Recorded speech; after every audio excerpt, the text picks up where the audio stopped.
ન્યૂઝમાં આપનું સ્વાગત છે। ભણતરના પહેલા પગથિયે જ ગંદકીનું સામ્રાજ્ય અને ચાંદીપુરા વાયરસને લઈને વાલીઓમાં ભય છે, પરંતુ ડભોઈ નગરપાલિકા તંત્ર ઘોર નિદ્રામાં હોય તેમ લાગી રહ્યું છે। ડભોઈમાં દેસાઈવાડ વિસ્તારમાં આવેલ આંગણવાડીના પ્રાંગણમાં જ કીચડ અને ગંદકીનો માહોલ સર્જાયો છે। આશરે 4 વિસ્તારમાંથી 23 જેટલા નાના ભૂલકાઓ આંગણવાડીમાં અભ્યાસ અર્થે આવતા હોય ત્યારે દૂષિત પાણી અને ગંદકીના કારણે વાલીઓમાં ભયનો માહોલ જોવા મળી રહ્યો છે। તેવામાં તંત્ર પાણી આવતા પહેલા પાલ બાંધશે કે પછી સાપ જતા રહ્યા પછી લાઠી મારશે શું, તેવા સવાલો વાલીઓ દ્વારા ઉઠાવવામાં આવી રહ્યા છે। સાથે બાળકોની અવરજવર કરવા અને રમતગમત કરવા પણ મુશ્કેલી ઊભી થાય છે। તેમજ હાલ ગુજરાતમાં ચાંદીપુરા વાયરસ પોતાનું માથું ઊંચકી રહ્યું છે, ત્યારે આ દૂષિત પાણીથી થતી ગંદકી અને કચરાઓથી ખદબદતા ઢગ આંગણવાડીના ભૂલકાઓ માટે જોખમકારક સાબિત થાય, સાથે રોગચાળો પેદા થાય તો તેનો જવાબદાર કોણ, તેમ અનેક સવાલો વાલીઓએ ઉઠાવ્યા હતા।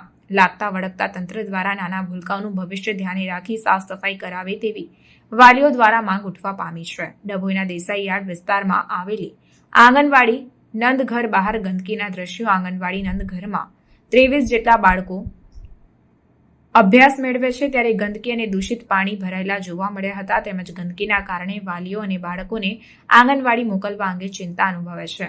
દૂષિત પાણી અને ગંદકીમાં મચ્છર માખીઓનો મોટા પાયે ઉપદ્રવ જોવા મળ્યો હતો, જ્યારે કે હાલમાં ગુજરાતમાં ચાંદીપુરા વાયરસે પગ પસારો કર્યો છે, ત્યારે આંગણવાડીના ભૂલકાઓ બીમાર પડવાની સંભાવના વાલીઓમાં જણાય છે।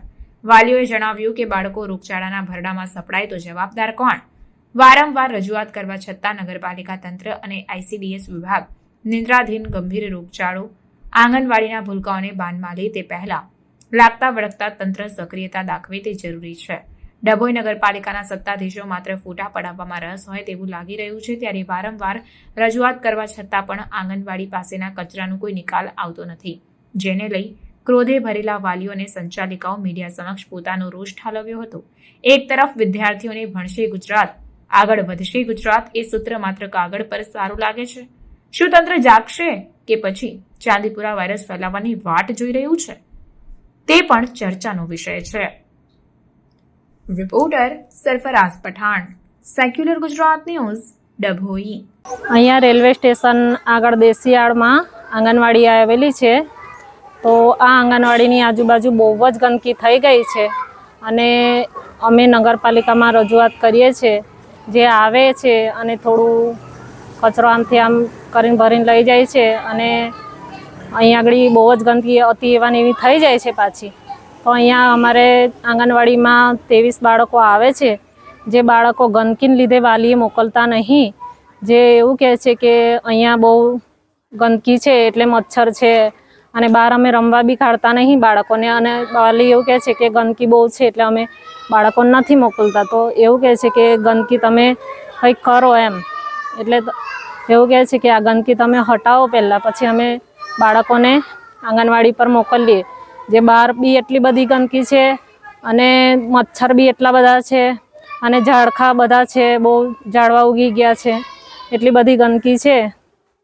તો બધા વાલી એવું કહે છે, એટલા માટે અમે એવી આશા કરીએ છીએ કે આ ગંદકી કાયમ માટે આ ગંદકીનું કંઈ નિવારણ આવી જાય અને સારું થઈ જાય એવી આશા અમે રાખીએ છીએ।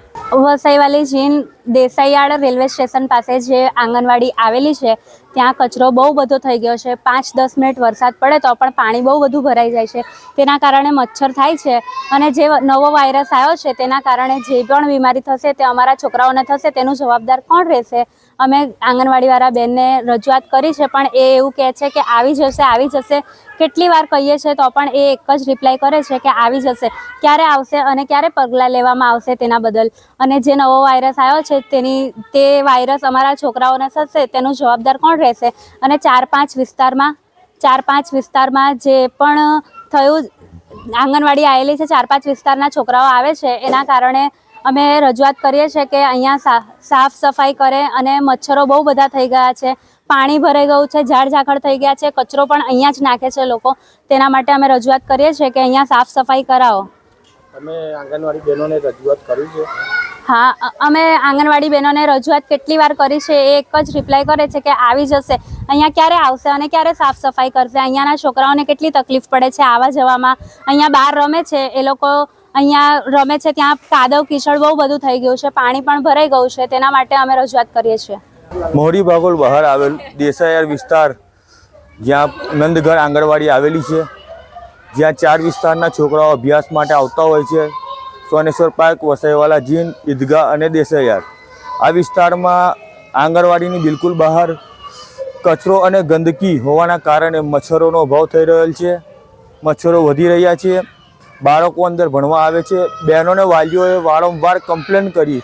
બહેનોએ પણ નગરપાલિકામાં અરજી કરી. અરજી કરવા બાદ નગરપાલિકાવાળા આવી દેખી જતા રહે છે. કામગીરી હજુ કંઈક મુકમ્મલ થઈ નથી. સાફ સફાઈ કરી જતા રહે છે. મારી એક જ માંગ છે કે આ વિસ્તારમાં નંદઘર પાસે જે કંઈક પણ કચરો છે કે જે કંઈક પણ ગંદકી છે તે દૂર કરે. ને અત્યારે હાલમાં ચાંદના વાયરસ ચાલી રહ્યું છે, જે નાના બાળકોના સાથે તકલીફ થઈ રહી છે. અત્યારે આના કારણે જો મચ્છરો વધે અને નાના બાળકોને ચાંદના વાયરસની કોઈ તકલીફ આવે તો તેનું જવાબદાર કોણ થશે? તે ધ્યાનમાં લઈ તંત્રને ખાસ અપીલ છે કે વહેલી તકે આ કામનું નિરાકરણ લાવે અને આ આંગણવાડીમાં ભણતા બાળકોને સુરક્ષા આપે. સમાચારોની અવનવી અપડેટ્સ માટે જોતા રહો સેક્યુલર ગુજરાત ન્યૂઝ.